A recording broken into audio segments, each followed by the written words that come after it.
They'll fight for this tooth and nail. Um, and you know, one thing we always say is follow the money, and 9 times out of 10, there's a union behind it because the union always benefits. And yeah, so we'll take a look at it now.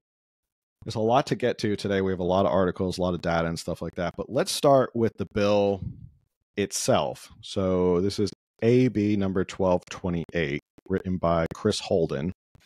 What do we know about Chris Holden is that he is termed out, right? He is done after this term. So yeah, that so he's always been in seems politics for a very long time. He was city council in Pasadena. He's done a lot. Like, yeah.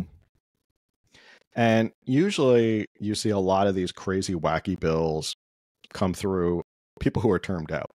Think of a couple years ago, Dr. Richard Pan, when he was being termed out. Sorry. I think Dr. Richard, well, he might be the best example because he was part of that whole, what did they call him, the vaccine group or something, like him, Scott Wiener, like the lefties, Akilah Weber or whatever, the lefty of the lefties. Us moms, like that were sorry, I didn't mean moms don't care, but us moms that were really paying attention, SB 277 back in 2015, we were like, he was also a part of that. Get rid of him. Yeah. I think he's actually also running to be mayor of Sacramento. So my apologies to Sacramento in advance. I feel bad for you that Richard Pan might be your mayor. But yeah, this is kind of like the trend of assembly members or state senators who are about to be termed out. They kind of like go ahead and take the craziest bills and they're like, I'm going to introduce it. I'll author it. I don't have to worry about re-election. So what the heck do I care? Yeah. I mean, it does hurt their chances if they're running somewhere else, which he's running for county supervisor now. So that might hurt him. But anyway, I have some highlights here. And for those of you who don't know what my day job is, I am an attorney. You are? I don't know. I think so. Sometimes I think I'm an attorney. I'm an attorney by day.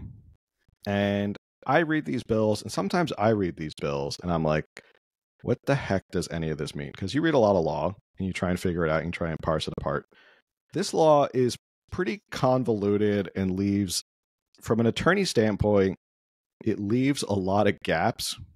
And I can see where like labor attorneys and restaurant attorney, like people who represent restaurants, can look at this and go, I have a lot of questions, and maybe it doesn't apply to us. I can argue it doesn't apply to us.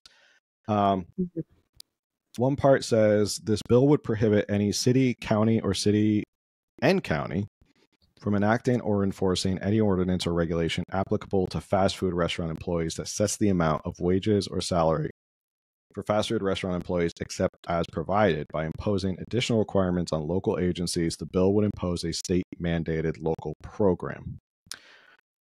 Goes on to say, for purposes of this part, national fast food chain means a set of limited service restaurants consisting of more than 60 establishments nationally that share a common brand or that are characterized by standardized options for decor, marketing, packaging, products, and services, and which are primarily engaged in providing food and beverages for immediate consumption on or off premises, where patrons generally order or select items and pay before consuming, with limited or no table service. For purposes of the definitions in this part, limited service restaurant includes, but is not limited to, an establishment with the North American Industry Classification System Code 722513. Okay, so that part, I think, is kind of self-explanatory. From that, you go. I feel like I most understood it. So, I'm not an attorney by day or night. So it's a chain, basically. Burger King, McDonald's, Chick-fil-A, all that stuff. That they're a national brand. They have the same decor, marketing, all that stuff. That would be a fast food restaurant. Fast food restaurant shall not include an establishment that on September 15th, 2023, operates a bakery that produces for sale on the establishment's premises bread as defined under Part 136 of Subchapter B of Chapter 1 of Title 21 of the Code of Federal Regulations, so long as it continues to operate such a bakery. This exemption applies only where the establishment produces for sale bread as a standalone menu item and does not apply if the bread is available for sale solely as part of another menu item. That is where it gets so weird. So, for those who are not familiar, this was the part that news organizations jumped on because places like Panera operate a bakery. They have a bakery, they make bread, and they sell bread. You can walk into a Panera and buy bread.